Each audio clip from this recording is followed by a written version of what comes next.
Hello, lovely human. I hope you are well. So I've had a bit of a hiatus in my SMSs, which were intended to be every day, but I've had a couple of events in my life that have been quite difficult, and it felt right to just press pause on these daily videos. So today I want to just reflect on what I have learned about grief and how I think that I and others potentially deal with grief. I used to think grief was an ocean that I could keep at bay by facing land or moving away. Then one still day, as I glimpsed within, in silent reverie, I realized this grief was an ocean that lives inside of me. And this is how I see grief. It's not some external thing that we can either choose to engage with or express, but it's inside us. And perhaps it's always been inside us, because grief is not just about things that happen to us. It is about things that happen around us. It is about sadness that we have touched because of the people in our lives who've experienced it. And so it's a hugely, sometimes dormant but powerful thing that lives within us. And the most obvious way that we express it is through crying. The tears that we shed, the howls of anguish that we emit, they're all part of the grieving process, but they're only one part of it.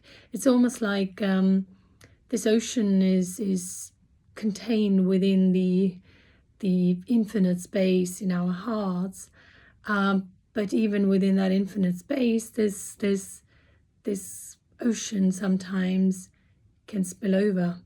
When it's churned up by some trigger, a memory or a fragrance or a sound or a word somebody wrote or said that actually remind us of the thing that we've lost. And so this churning then spills out in the form of emotion that we might express or suppress depending on how we are with our emotions. But for me, crying is one important part, but it's not the only way. For me, there's a few more C's that I have engaged with to help me deal with grief. One of them is continuation, continuing to carry on as normal as much as possible. Trying to stick with routines that to maybe some people seem jarring, like, why are you not grieving like a normal person? Why are you still doing these mundane things that you were doing before this event happened? But that is how I cope with my grief. The other C I really find therapeutic is cleaning.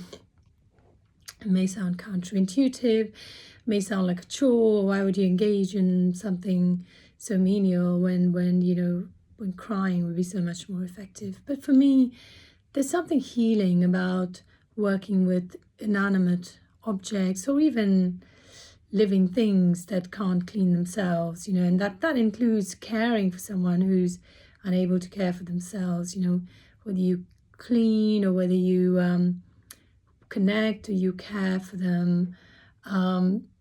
Somehow it allows me to make my grief more than just about me. It gives me a purpose that somehow provides some salve to my grief. And the final piece, really, which I slightly touched upon already, is connecting and becoming curious about what's going on inside me. What is the source, the true source of this particular grief? How much of that grief is really mine to deal with and how much belongs to somebody else. And it does not make it any less important or relevant that the grief does not originate with me or does not belong with me. But I think identifying it can help to do for it what needs to be done, and perhaps even resolve it and let it go. Holding on to grief that has passed its time or is ready to be let go so it can be recycled into something else, into a different kind of energy, is healthy. Because, we can grieve for so many different things. It could be the loss of something or someone that was very dear to us, but that loss could be, in the form of that person or that thing no longer being in our lives because they've moved away or they've somehow changed, or in very sort of extreme cases where they are no longer with us in this realm. But grief can also be for things that we have done to ourselves or things that we wished we had done for ourselves, and now the time is past and we can't turn back time. So there's that kind of grief too. So depending on what kind of grief it is healthy to connect with it and to really acknowledge it, express it in a healthy way, but also distinguish between what can be let go and what perhaps will live within us for always. So I hope this has resonated with you in some shape or form, and I will be back again, not sure when, but with another SMS. I send you lots of love and I wish you a really, really amazing day. Bye for now.